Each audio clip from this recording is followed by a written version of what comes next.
Stay tuned. There's a Gewaldige podcast. Rabbi Steve Geller does a Gewaldige Zach, and that'll be coming out this week. Torah Giants on Chumash. We have all the Tayig Mitzvahs, unbelievable, masterful work called Shira LeChaim. This is beyond. This sefer is beyond. Literally, it's a beyond a brilliant understanding to be able to visualize these words. Phenomenal. It's phenomenal. It's beyond belief. It's almost inconceivable. Welcome to the weekly piece on the Parsha from Torah Giants on Chumash, written by Rabbi Meir Goodman. Sit back and enjoy. Welcome to Torah Giants on Chumash. I'm Steve Geller. So many of the pieces in Torah Giants have obviously exposed Hashem's fingerprint on our holy Torah. There can be no other rational or logical explanation when faced with this kind of evidence that, needing zero bitachon, emunah, or faith at all, it's arguably the universal certainty that only Hashem could have written the Torah. Any other explanation is less plausible.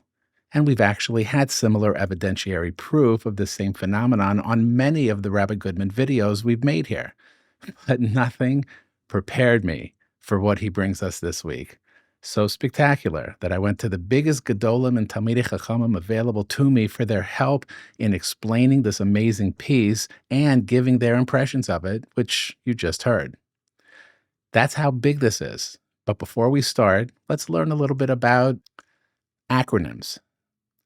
Acronyms are words formed by the first letters of a phrase describing a thing, organization, or concept. The acronym replaces the whole phrase when referring to the thing. We're familiar with some common acronyms, ASAP, LOL, PIN, but there are other acronyms that we may not have known were acronyms. Laser actually refers to light amplification by stimulated emission of radiation. SCUBA refers to self-contained underwater breathing apparatus. So we use acronyms throughout the English language.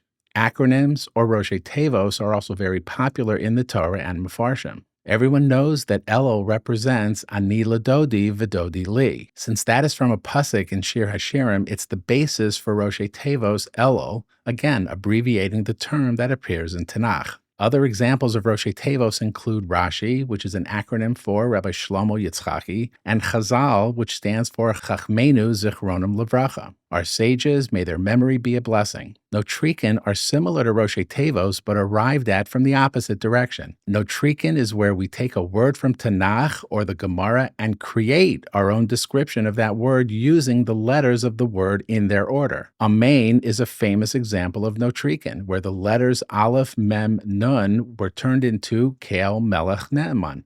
Hashem is the Almighty, faithful King. Kel Melech Ne'eman does not appear in Tanakh. It was created as a way to appreciate meaning within the word Amen. We may be less familiar with the concept of Notrikin, but the term appears more than 1,000 times in the Mishnah, Gemara, Midrash, Halacha, and Kabbalah. So now we know what we need to know about Notrikin. Let's take a look at our Parsha. And now write down for you this song and teach it to Bnei Yisroel, put it in their mouths in order that this song may be my witness against the people of Israel. The simple meaning of this song is that it refers to the following Parsha of Haazinu, which is written in poetic form. But it's also understood by many to actually mean the entire Torah.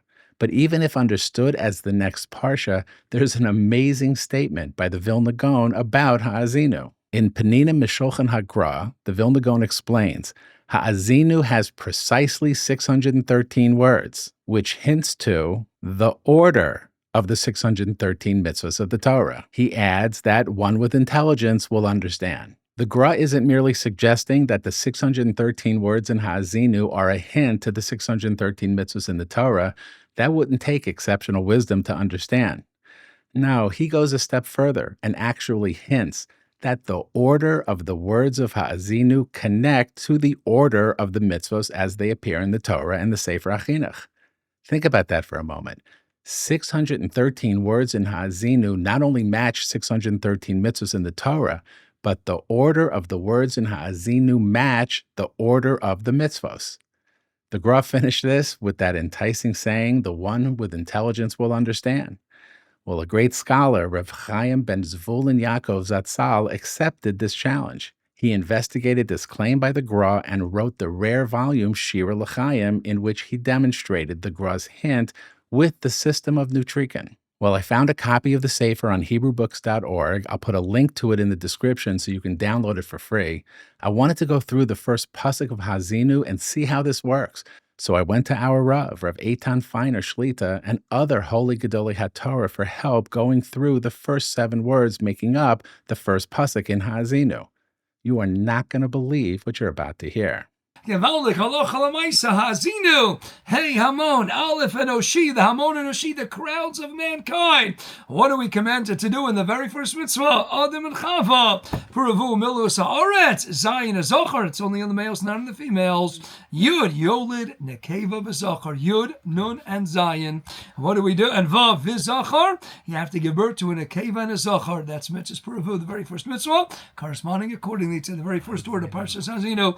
And the sefer Shira LeChaim takes us to the second word, Hashemayim, and explains that it's referring to the second mitzvah, the mitzvah of Milah. Hashemayim, Oisios Hey, Shin, Mem, Yud, Mem, stand for Hazochar, the male, Shenoila, that is born, Mishmoina Yamim, from 8 days, Miyoim Hivaldo, from the day that he is born, Sheyotza Meirechem, that he emerged from the womb, Yitol Yimol Bismibsoro, should be circumcised. Obviously, this is the mitzvah of Milah. There's a third word, Va'adabeira, corresponds to the third mitzvah of the Torah, to the letters of Vav, Aleph, Dalet, Beis, Resh, He, which she expands, V'hagid Asher Davuk Bayarech, the sinew which is, or tendon which is attached to the thigh, Retosh Ha'achila, you should abandon eating. That's the Isser of Gid HaNosha. The Vav HaYareach, the Taf Takdoshna, Shin is Shloisha, Mem is Marios, Eidim. So Al Shem HaMitzvah HaChodesh Hazeh. So alluded to in the word V'Sishma is the mitzvah of HaChodesh Hazeh Lachem V'Esh Chadashim. The next word in the pasuk is Haaretz, and it's going to be explained as coming to the mitzvah of Korban Pesach. So he actually breaks it down into 3 different interpretations. HaPesach, referring to the Korban Pesach, Asher Rabim.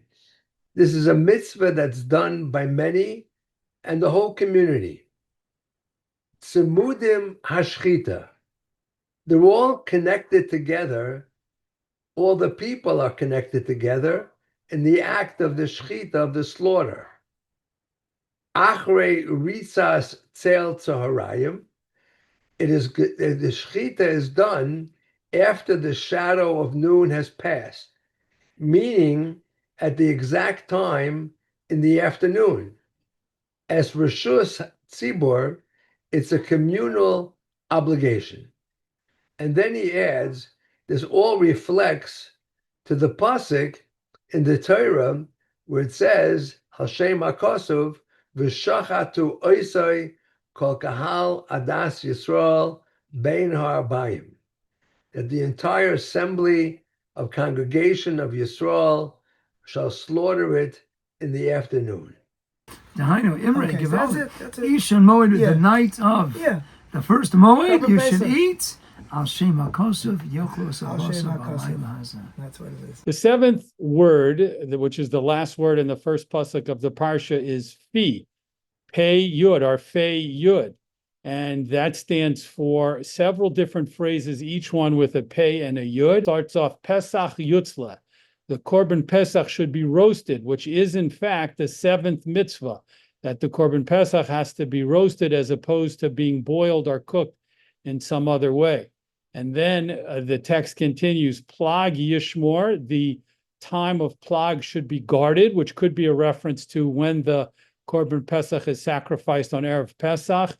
Pen Yevushal, lest it be boiled. We said it can't be boiled, it can't be cooked, it has to be roasted. Pesach Yimna, if you cook it, that will prevent it from being used as the Korban Pesach, because it must be roasted. That's the mitzvah. Al Shem HaKosov, based on the pasuk, Al Tochlu Mimenu No, don't eat from the Korban Pesach if it's uncooked or not fully roasted. So when Rashi explains that this song is a testimony that they should learn the entire Torah, it could mean that the number of words in Haazinu hints to us that we should learn all of the mitzvahs. Or it could mean that by learning Haazinu, we are touching on each mitzvah in the Torah individually. Just mind-boggling. I hope you'll believe me now when I say that you can't find all of this miraculous Torah in one place anywhere but Torah Giants on Chumash. Rabbi Goodman collected every wondrous piece on the Parsha that he found over 50 years of his life, and he shared them all with us. Of course you should like this video, subscribe to the YouTube channel, and share this amazing piece on Parshas Vayeleich and Haazinu with friends and family. Unless it's Rabbi Feiner, who actually knew this piece and owns the sefer Shira LeChaim, it's highly unlikely anyone will have seen it before.